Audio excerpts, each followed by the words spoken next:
이제 찬양팀 좀 이따 설교 끝나고 저희가 제일 마지막에 불렀던 찬양을 다시 한번 할 수 있으면 좋겠다 생각합니다. 미리 준비하신 찬양이 있으실 텐데 죄송해요. 이걸로 다시 바꿔주시면 좋겠습니다. 설교하기 전에 한 가지 좀 당부의 말씀을 드리고자 합니다. 장로님도 기도해 주셨지만 어제 한국에서 할로윈 축제에 참여한 사람들 가운데 참 안타까운 소식을 듣게 됐습니다. 제가 마지막으로 확인한 바에 의하면 151명이 이 안타까운 상황 속에서 죽음을 맞이했다고 합니다. 늘 그런데요, 이런 일이 발생할 때 제가 참 불편하고 어렵게 생각하는 것이 너무 빠른 판단과 성급한 이야기들입니다. 벌써 아니나 다를까 페이스북에 어떤 이야기들이 올라오냐면 하나님이 기뻐하시지 않는 할로윈 파티에 사람들이 참여했기 때문에 하나님이 그들을 심판하신 것이다 라는 해석이 올라오더라고요. 뭐 그럴는지도 모르겠습니다. 그러나 일단 그 이야기가 불편한 가장 첫 번째 이유는 우리가 너무 하나님처럼 이야기한다고 하는 것입니다. 우리는 그 안타까운 죽음을 맞이한 사람 한 명도 잘 모릅니다. 여러분 아시는 분이 계신지 모르겠지만 단 한 사람도 잘 알지 못해요. 그들이 어떤 경위로 그 자리에 있게 됐는지에 대해서 거의 구체적인 정보를 하나도 가지고 있지 않다고 말해도 과언이 아닙니다.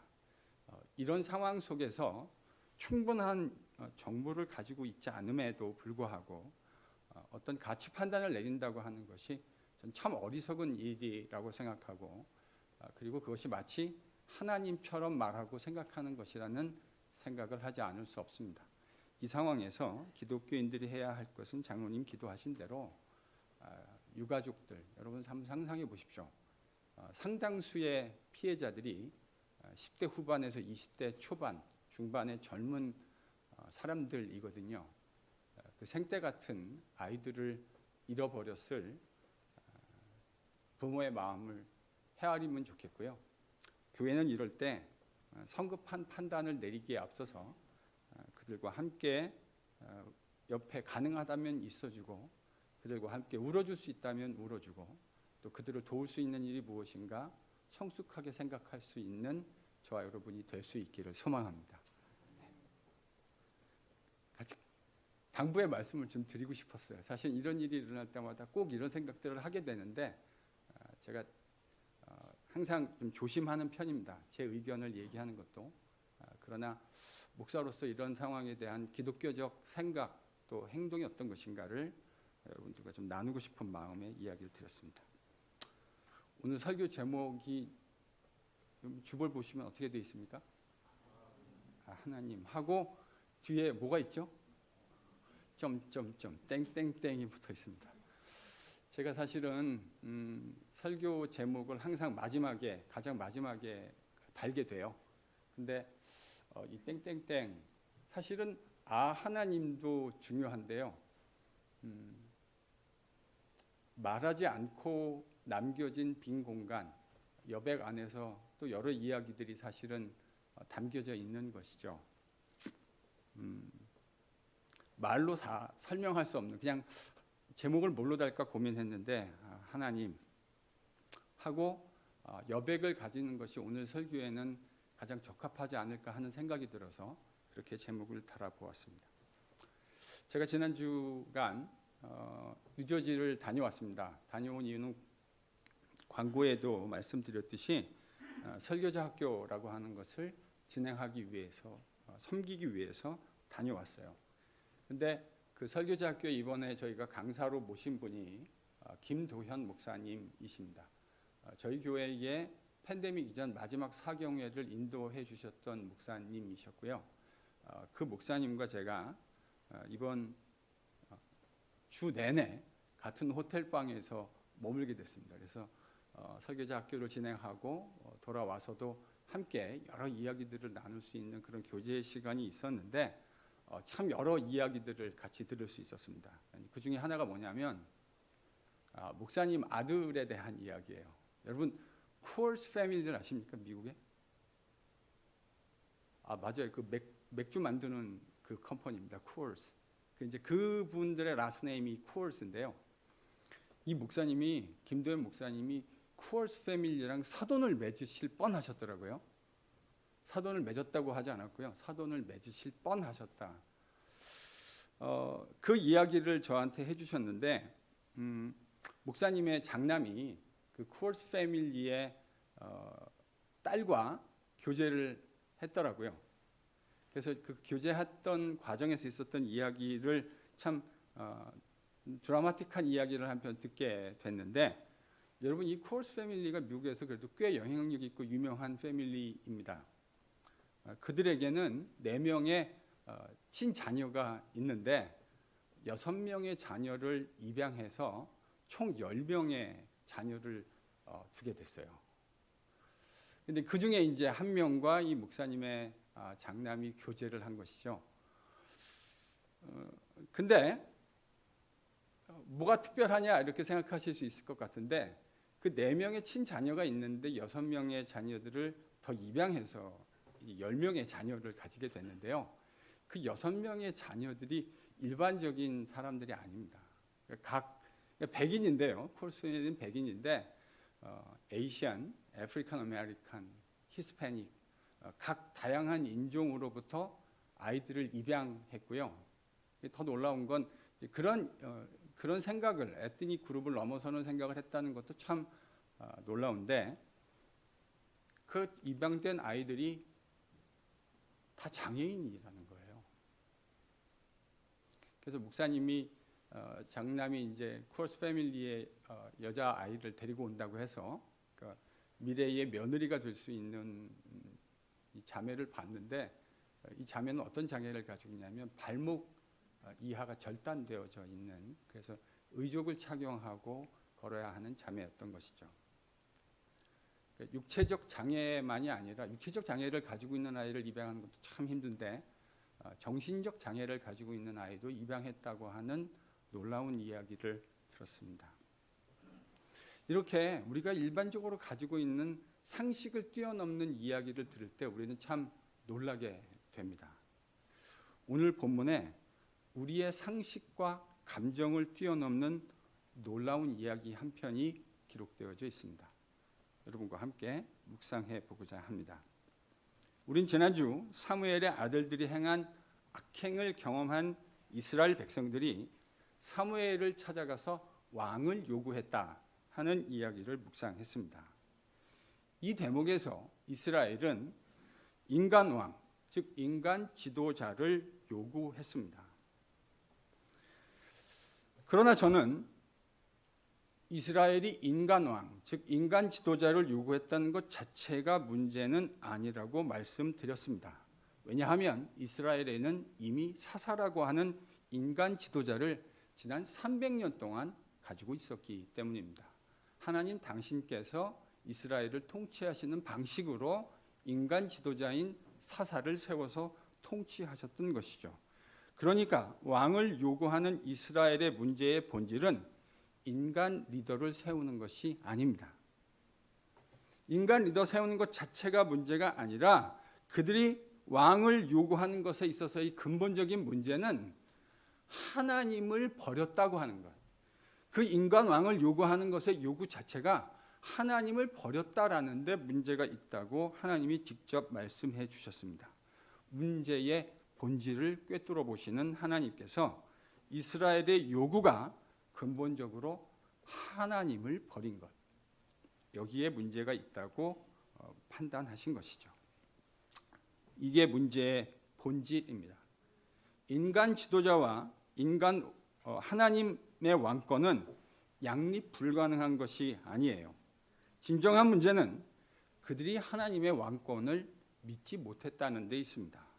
하나님을 신뢰하는 것을 포기했다는 것에 있어요.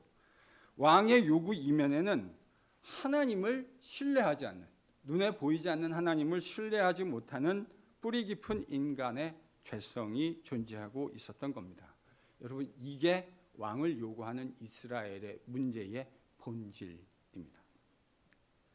오늘 우리 이야기의 본문은요, 이 왕을 요구하는 이스라엘의 이야기와 직접적으로 연관되어져 있습니다. 얼핏 보면 이 이야기가 독립된 것 같이 보이지만 8장에서 이스라엘의 요구가 왕을 세워달라는 거잖아요. 9장의 이야기는 그 왕을 하나님이 어떻게 준비하셨는가 하는 이야기입니다. 도대체 하나님은 어떤 왕을 준비해 놓으셨는가? 눈에 보이시지 않지만 백성의 진정한 왕이신 그 하나님을 버리고 패역한 이스라엘은 인간 왕을 세워달라고 요구했습니다. 이 요구에 하나님이 반응하십니다. 바로 그 관점에서 본문을 읽어야 한다는 말이에요. 당신을 버리고 대신 눈에 보이는 왕을 세워달라는 당신의 백성을 바라보시는 하나님의 마음. 여러분, 그 관점을 가지고 오늘 본문을 읽으셔야 해요. 그런 패역한 당신의 백성들을 위해서 하나님이 이제 이스라엘의 첫 번째 왕을 준비하시는데, 여러분, 그가 바로 사울이라는 사람입니다. 오늘 본문은 이스라엘의 첫 번째 왕인 사울이 도대체 어떤 사람인가 하는 이야기를 우리에게 들려줍니다.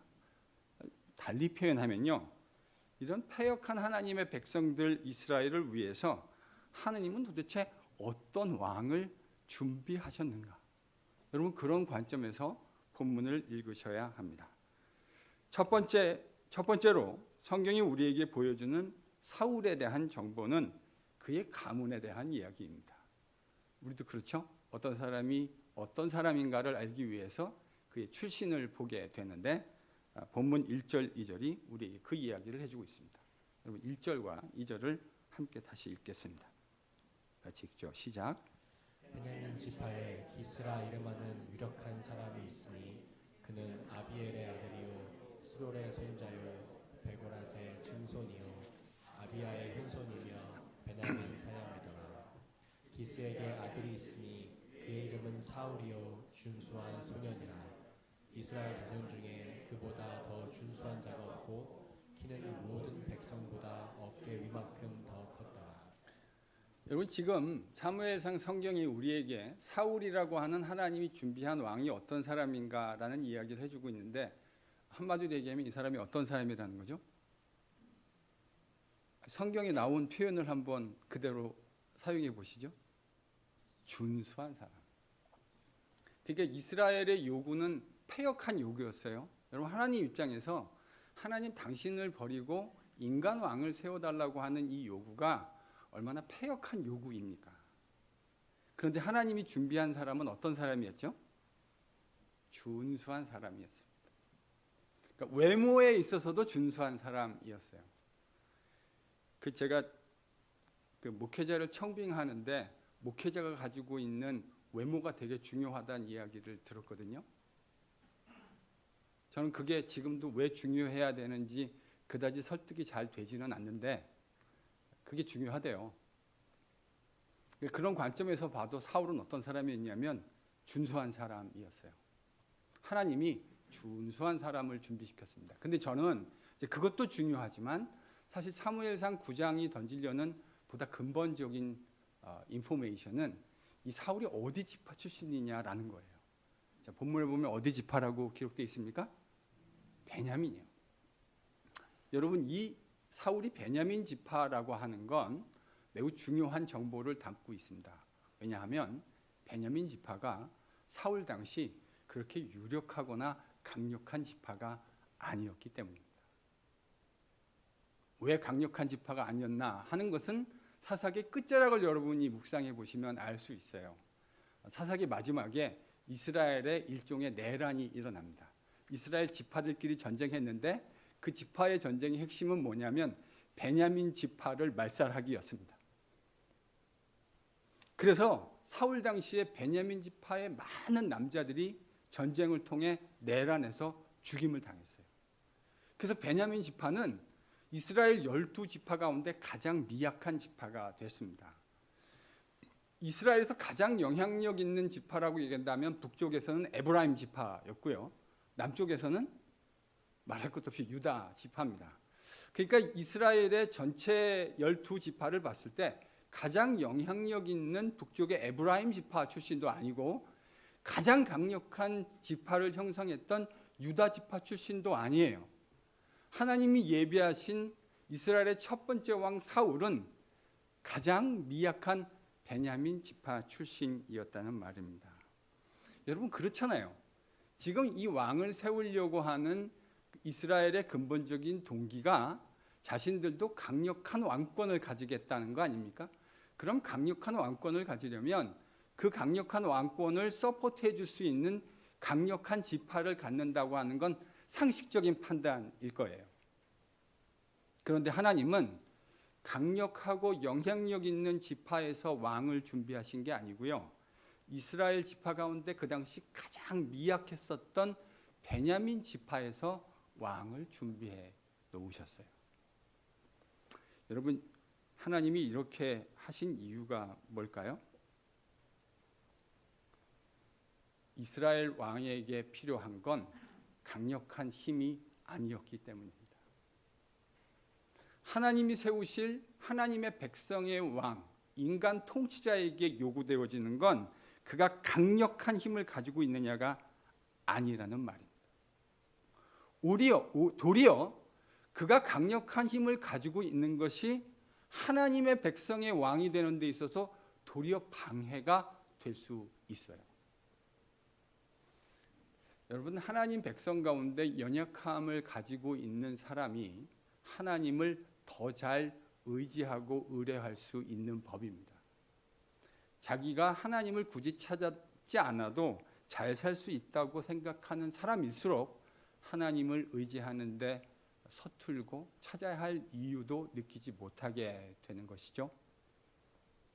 그런데 우리가 살면서 배우게 되는 건 어느 인생도 하나님 없이 잘 살 수 없다는 데 있다는 겁니다. 더러 우리가 아직 인생에서 충분히 알아야 할 것을 알지 못해서 하나님 없이도 잘 살 수 있다고 착각하고 살아가고 있다면 그 사람은 아직 알아야 할 것을 충분히 알지 못하고 있는 겁니다. 인생 가운데 그 어느 누구도 하나님 없이 잘 살 수 있는 사람이 단 한 사람도 없어요. 하나님을 의지하는 관계 안에 있게 되어질 때, 하나님은 인간을 그렇게 만드셨어요. 하나님 의존적으로 하나님을 의지하며 살아가도록. 그런데 여러분, 인간의 죄성을 잘 보시면 그 죄성의 핵심에는 항상 하나님으로부터의 독립, 하나님으로부터의 인디펜던스가 있다고 하는 것을 보게 돼요. 여러분, 연약할수록 하나님을 더 의지하기 쉽고요. 그렇게 발휘되어지는 리더십 속에서 진정으로 하나님의 언약 백성의 왕의 퀄리티를 발견하게 되는 것이죠. 사실은 이스라엘의 진정한 왕은 보이시지 않는 하나님 한 분뿐이시기 때문입니다. 바로 그 진정한 왕을 의지할 수 있는 왕, 바로 이 왕이 이스라엘에 가장 적합한 왕인 것이죠.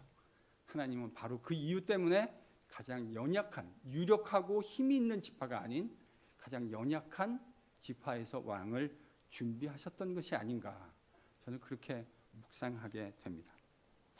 사울의 출신 배경, 지파적 배경이 어디냐에 대해서 이야기했던 사무엘서 저자는 이제 하나의 에피소드를 우리에게 이야기해 주는데, 그 에피소드는 결국 사무엘이라고 하는, 사울이라고 하는 사람이 어떤 면면을 가지고 있는지, 어떤 캐릭터를 가지고 있는지를 우리에게 보여줍니다. 여러분, 그 에피소드가 3절에서 5절에 기록되어져 있습니다. 같이 읽겠습니다. 같이 읽죠. 시작. 그 아들 사울에게 이르되 너는 일어나 한 사환을 데리고 가서 암나기를 찾으라 하매 살리사 땅으로 두루 다녀 보았으나 찾지 못하고 사인 땅으로 두루 다녀 보았으나 그곳에는 없었고 베냐민 사람의 땅으로 두루 다녀 보았으나 찾지 못함이라. 그들이 숲 땅에 이른 때에 사울이 함께 가던 사환에게 이르되 돌아가자. 내 아버지께서 암나기 생각은 고사하고 우리를 위하여 걱정하실까 두려워하노라 하니. 여러분, 사건의 발단이 이렇게 됐습니다. 사울의 아버지 기스라고 하는 사람이 있는데 그에게 암나기가 여러 어디 있었던 것 같아요. 근데 한 암나귀가 아니라 복수의 암나귀를 잃어버렸습니다. 당시 이스라엘에서 암나귀는 중요한 가축이었고 또한 자산이었습니다. 그러니 아들을 사원과 함께 보내서 그 암나귀를 좀 찾아와라. 아버지 기스가 사울에게 그런 명령을 내린 것이죠. 그래서 사울은 아버지의 명령을 따라서 사환을 거느리고 암나귀를 찾아오러 길을 떠났습니다. 근데 지금 여기 그 길을 떠난 그 소개되는 지명들이 몇 개 등장하잖아요. 이게 어떤 접경이냐면 에브라임 산지, 그러니까 지금 사울이 속한 베냐민 지파와 접해 있었던 에브라임의 산지로부터 지금 사울이 훑어 내려오고 있다라고 하는 것을 알게 됩니다. 산지부터 이 길이요. 지금 정확한 지명을 오늘날 현대 지명을 찾기는 좀 애매한 부분이 있기는 한데 대략 현대의 그 지역을 계산해 보면 한 15마일에서 16마일의 산지를 서칭한 거예요. 사울이 사원과 함께. 여러분 그냥 길 15마일, 16마일도 짧은 길은 아니잖아요. 그런데 산지 15마일, 16마일이라는 건 꽤 어려운 길이었을 거라고 우리가 추론해 볼 수 있을 것 같습니다. 그렇게 해서 암나귀를 찾아서 쭉 찾아서 어디까지, 본문을 보면 이 사람들이 어디까지 찾냐면 베냐민 지파 전역을 다 설치했다고 하는 것을 알 수 있어요. 그런데 샅샅이 베냐민 지파가 속한 땅들을 수속해 보았지만 암나귀를 찾는 그 작업이 생각보다 훨씬 더 오래 진행되었던 것으로 보입니다. 이 과정에서 사울의 마음속에 이런 생각이 들었어요.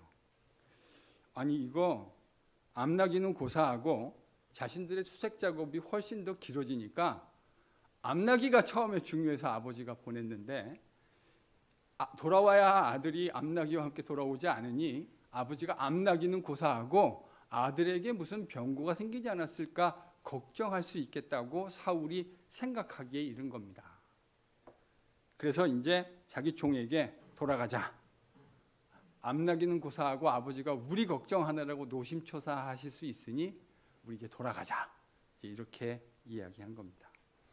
여러분, 요 짤막한 에피소드는 하나님께서 이스라엘을 위해 준비하신, 패역한 이스라엘을 위해 준비하신 왕이 어떤 캐릭터를 가지고 있느냐를 우리에게 설명해 주고 있습니다. 이 에피소드 안에는 사울이 어떤 사람인가 하는 것에 대한 이야기가 그 얘기의 핵심이라는 말이에요. 일단 여러분, 이 짤막한 이 암나귀를 잃어버리고 찾아오게 되어진 에피소드 안에 우리가 생각할 수 있는 사울은 어떤 사람입니까? 아버지의 명령에 철저하게 순종하는 사람입니다.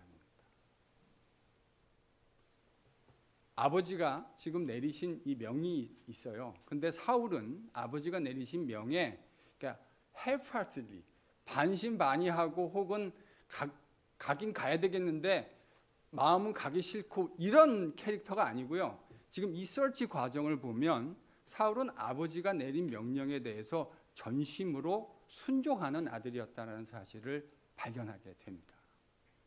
그런데 이건 이스라엘 왕의 캐릭터에 있어서는 정말 중요한 그 캐릭터가 아닐 수 없다고 생각해요. 왜냐하면 앞서 말씀드렸던 대로 이스라엘의 왕은 진정한 왕이 다른 분이라고 하는 사실. 내가 비록 왕으로 세움받기는 했지만 그 이스라엘의 진정한 왕은 하나님 한 분뿐이라는 사실에 대해서 철두철미한 생각을 가지고 있는 사람이어야 해요. 세상의 왕들은 군림하는 사람들입니다. 그런데 이스라엘의 왕은 군림하는 사람이 아니라 내 뒤에 이스라엘의 진정한 왕이신 하나님이 계시다는 사실을 단 한순간도 잊지 않는 왕이어야 해요. 그래야 그 왕이 이스라엘의 왕으로서 가장 좋은 왕이 될 수 있는 것이죠. 하나님 말씀 앞에 하나님이 어떤 생각을 가지고 계시고 하나님이 무엇을 말씀하시려고 하느냐라는 것을 영민하게 들으려 하고 그 말씀 앞에 순종하려고 하는 사람. 여러분 이 사람이 바로 이스라엘의 가장 좋은 왕 캔디데이트입니다. 그런 관점에서 하나님이 참 좋은 사람을 예비해 놓으셨구나 하는 생각을 하게 됩니다. 일단 첫 번째 철저한 순종의 사람이라는 거예요.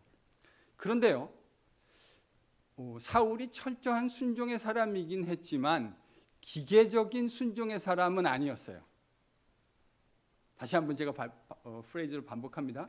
철저한 순종의 사람이기는 했는데요, 사울은 기계적인 순종의 사람은 아니었어요. 뭘 보고 알 수 있죠? 지금 아버지가 내린 명령이 암나기 찾아와라, 암나기들을 찾아와라 라는 거였잖아요. 그러니까 기계적인 순종의 사람이었다면 이 암나기를 찾을 때까지 끝까지 암나기만 찾으러 다녔을 거예요.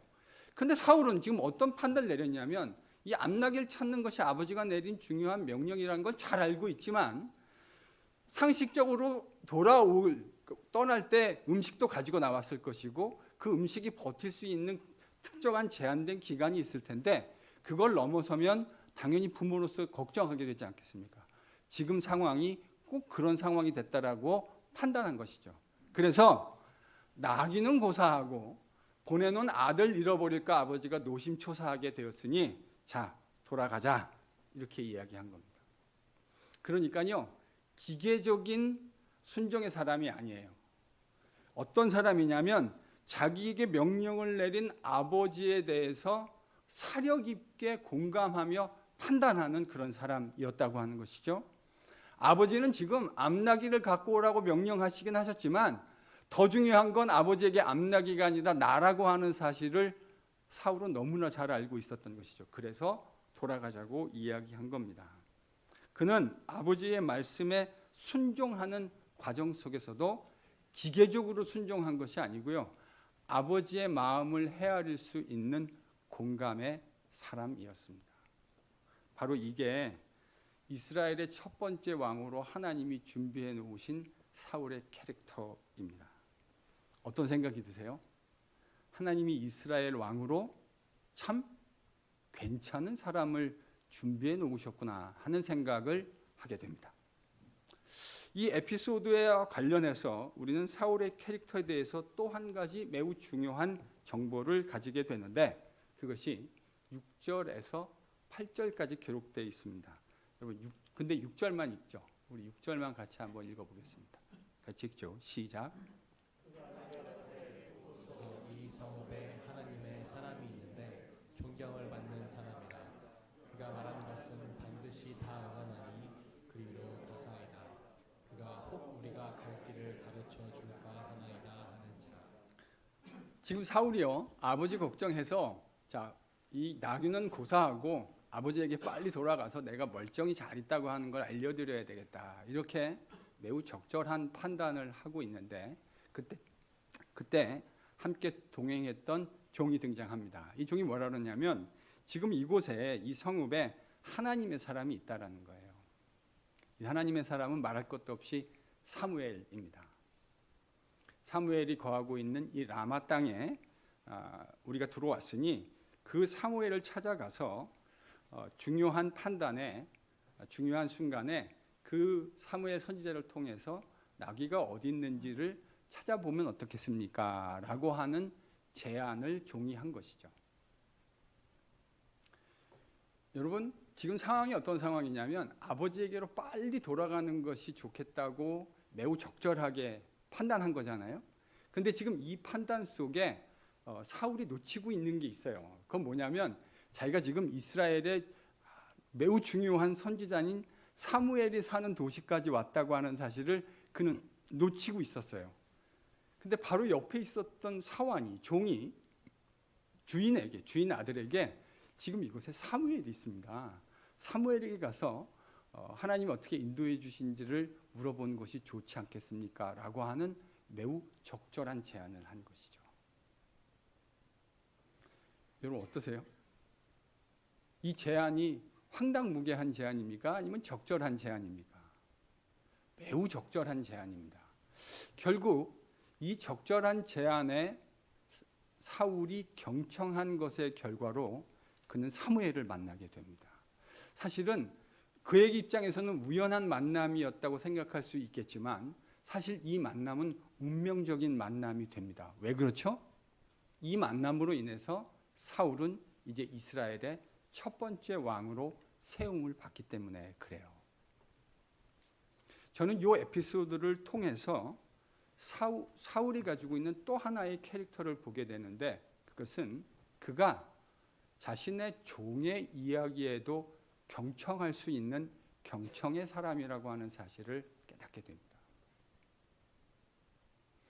사무엘서 9장은 하나님이 패역한 이스라엘의 왕을 달라는 요구에 어떻게 반응하셨고, 그 반응으로 어떤 사람 사울을 준비하셨는가, 그리고 그 사울은 도대체 어떤 면면을 가지고 있는 사람인가라는 것을 우리에게 알려주려고 하고 있다고요. 그런데 하나님이 보여주시는 그 사울이라는 사람의 그 면면이 참으로 이스라엘의 왕이 되기에 정말 적합한 캐릭터를 가지고 있다는 생각을 보게 돼요. 그는 자신의 종의 이야기에도 적절하다면 귀를 기울여 줄 수 있는 경청의 사람이었습니다. 하나님이 바로 이런 왕을 준비하고 계셨던 것이죠. 하나님이 준비하신 이스라엘의 첫 번째 왕은 이스라엘의 기대를 여러 면에서 뛰어넘는 왕입니다. 이스라엘의 유력하고 힘이 있는 지파에서 하나님은 왕을 준비하지 않으셨습니다. 보다 정확하게 말씀드리면 그러셔야 할 필요를 하나님은 느끼지 못했습니다. 왜냐하면 하나님 자신이 가장 능력 많으신 분이기 때문입니다. 하나님은 인간 지도자가 가지고 있는 능력에 의존하셔야 할 필요를 가지지 않으신 분이에요. 도리어 연약함을 가지고 있는 왕을 세움으로써 그가 하나님만을, 진정한 왕 하나님만을 의지하도록 하신 것이죠. 그래서 가장 강력한 지파나 유력한 지파가 아니라 가장 연약한 지파에서 왕을 선별해 놓으셨던 겁니다. 하나님이 가장 능력 많으시고 그 하나님을 이스라엘이 의지하는 한 이스라엘은 하나도 걱정해야 할 필요가 없기 때문입니다. 하나님께서 그의 백성을 친히 돌보시기 때문입니다. 그러나 강력하고 유력한 지파일 필요가 없다는 말이 그 왕에게 아무런 퀄리티를 요구하지 않는다거나 아무나 왕이 될 수 있다는 말은 아닐 겁니다. 능력이 없다라는 말이요, 아무나 왕이 될 수 있다는 말은 아니에요. 그 왕직을 적절히 수행하기 위해서 그에게 요구되어지는 퀄리티들이 있어요. 그런데 하나님은 능력과 힘은 많이 없었지만, 지파별로 그 강력한 힘을 발휘할 수 있는 힘은 없었지만, 그러나 이스라엘 백성의 왕이 되기에 필요한 퀄리티를 적절하게 갖추고 있는 사람을 준비해 놓으셨다는 말이죠. 이스라엘 왕이라는 그 독특한 특징, 그가 인간 왕이고 지도자이기는 하지만 그래서 백성들을 잘 돌보아야 할 만큼 지혜롭고 어진 공감의 마음과 종일을 할지라도 적절한 의견에 대해서는 경청할 수 있는 마음을 가져야 하기는 하지만, 그는 이스라엘의 진정한 왕이 자기가 아니라 내 뒤에 계신 보이지 않는 여호와 하나님이라는 사실에 대해서 단 한순간도 의심하지 않는 사람이어야 해요. 저는 하나님께서 이스라엘의 패역한 요구에 이처럼 신실하게 반응하셨다고 하는 사실을 본문을 통해 묵상하지 않을 수가 없습니다. 물론 우리는 이렇게 잘 준비된 사울이 나중에 변질된다고 하는 사실을 잘 알고 있습니다.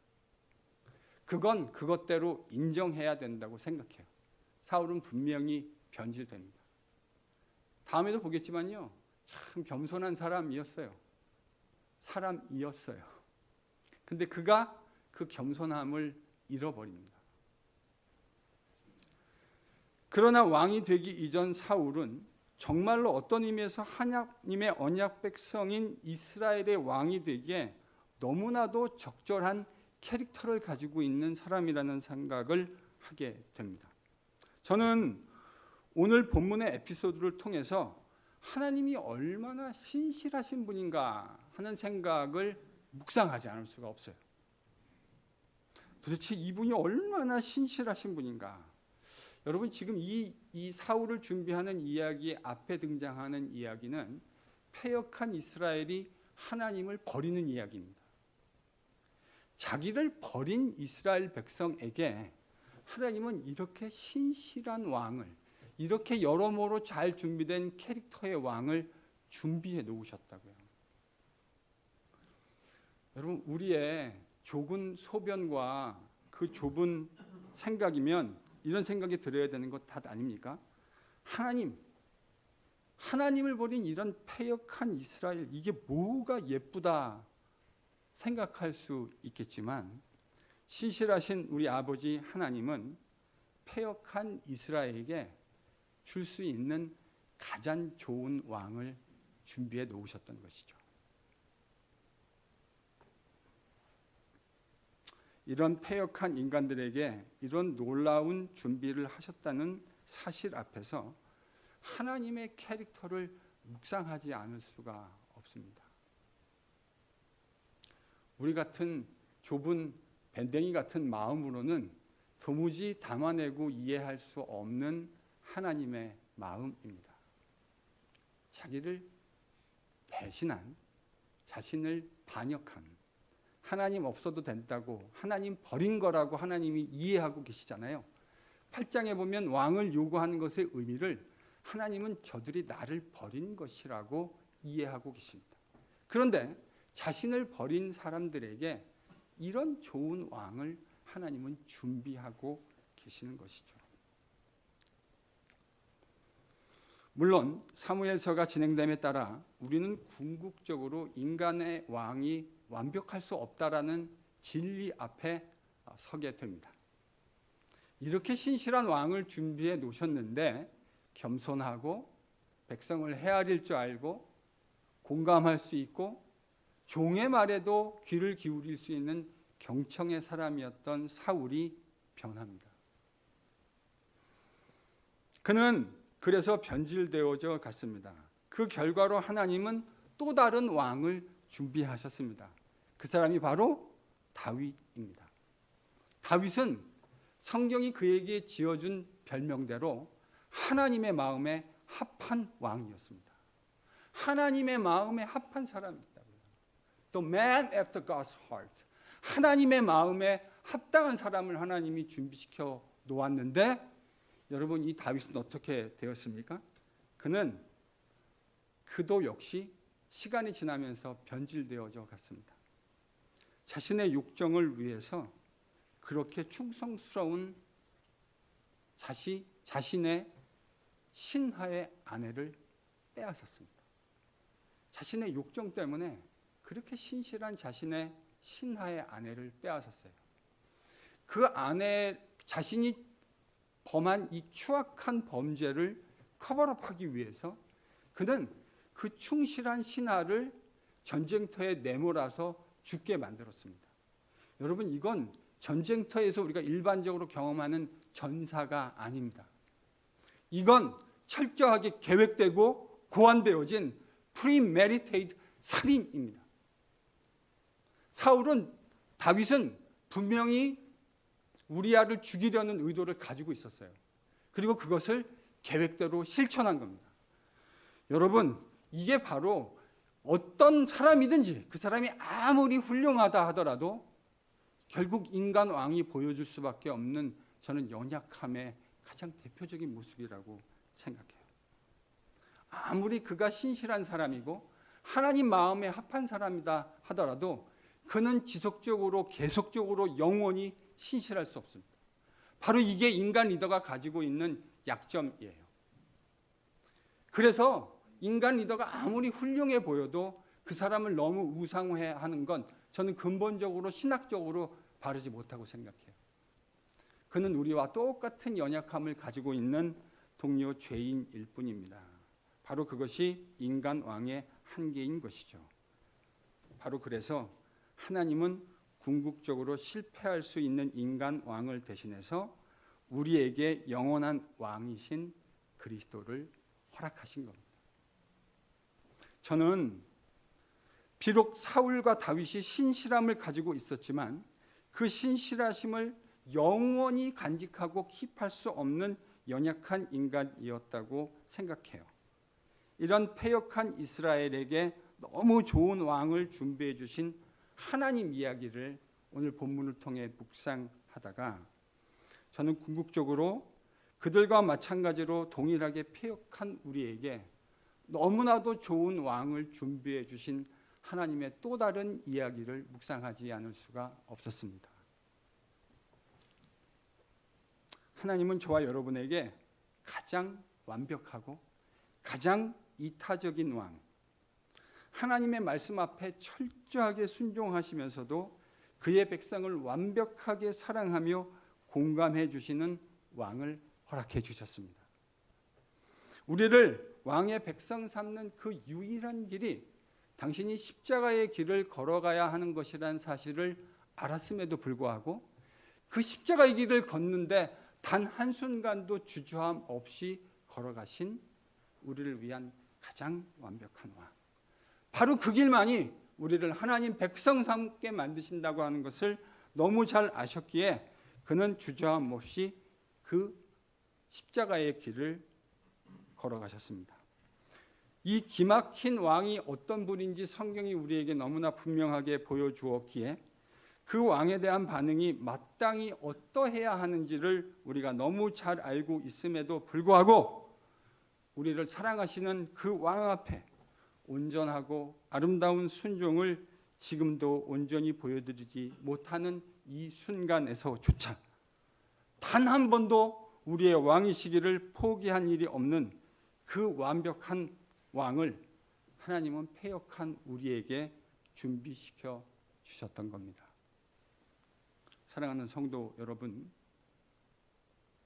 저는 여러분이 어떤 삶의 과정을 지나가든지 관계없이 바로 이 하나님 아버지의 마음, 우리에게 가장 완벽한 왕을 준비해 주신 하나님의 관점에서 우리가 겪고 살아가고 있는 모든 일들을 다시 돌아가서 바라볼 수 있는 은혜가 우리에게 임하기를 축원합니다. 여러분, 그 관점에서 내가 겪고 있는 일들을 다시 리비짓해 보십시오.